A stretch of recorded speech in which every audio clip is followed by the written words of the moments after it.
Hello, જય માતાજીને જય ચામુંડામાં. તો બપોરા કરવાનો ટાઈમ થઈ ગયો, તો હાલો બપોરા કરવા પહોંચી આવ્યા. તો જમવાનું કાઢી લઈએ. હવે પછી જમવાનું કાઢી લીધું છે ને જમવામાં છે રીંગણા બટાકા અને વટાણાનું શાક, છાશ ને દેશી ગુજરાતી સ્ટાઇલમાં બાજરાનો રોટલો અને રોટલી ભેગા છે ગુજરાતી ભાત ચોખાના. તો જમી લઈ, કારણ કે બપોરે જમવાનું હોય ને સવારે નાસ્તો કરવાનો હોય ને દિવસ આપણું કામ કરવાનું હોય. તો જમવા પહોંચી ગયા. ઘર ફેમિલી બધાએ જમી લીધું છે ને આપણે એક પાછળ રહી ગયા હતા, તો કામ હતું તો થઈ ગયું હતું મોડું. તો જમી લઈ, તો જમવા બેસી ગયા. તો એમાં આપણા ભાગીદાર આવી ગયા. જો આપણા લાલુભાઈ એ દરરોજ આવી જાય છે, કારણ કે એની વેદના કોઈ સમજે નહીં. આપણે તો ઘરે બધાએ બૈરાઓ જમવાનું બનાવી દે, એને કોણ બનાવી દે? તો દરરોજ એના માટે 1 થી 2 રોટલા આપણે વધારે જ હોય છે, કારણ કે એ સામે જોતા હોય તો આપણે ખાવાનું ભાવે નહીં. તો ભગવાનની દયાથી બધું ચાલે જ છે, સારું જ છે. તો જમવા બેસી ગયા. જમીને પણ આપણા લાલુભાઈ છે દરરોજ આવે છે, સવારે આવે, બપોરે આવે અને સાંજે પણ આવે.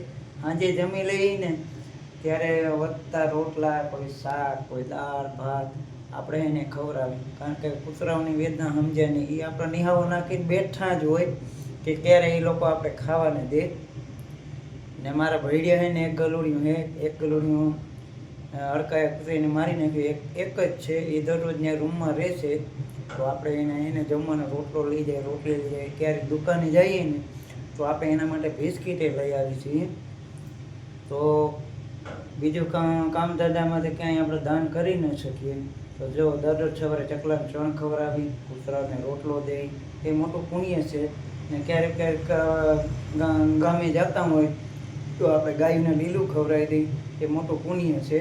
તો તમે પણ પુણ્ય કરવાથી શરમાશો નહીં.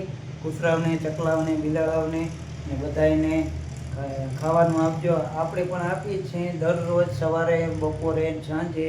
તો આપણે હવે જમી લઈ. જમીન પછી આપણા લાલુભાઈને એને રોટલો દેવાનો છે ને રોટલી પણ દેવાની છે. તો હાલો જમી લઈએ. તો પછી જમી લીધું ને આપણા લાલુભાઈને એને રોટલો પણ દઈ આવ્યા. તો તમે પણ કૂતરાઓને અને બિલાડાને, ચકલાઓને જમવાનું દેજો, કારણ કે એની વેદના આપણે જ સમજી શકીએ, એ ન સમજી શકે. એ બેજુબાન હોય છે. તો એને રોટલી દેવાનું ભૂલતા નહીં. આપણો વિડીયો ગમ્યો હોય તો દિલથી ફોલો કરી નાખજો અને લાઈક કરી નાખજો. આજના વિડીયોમાં એટલું. જય માતાજી, જય માતાજી.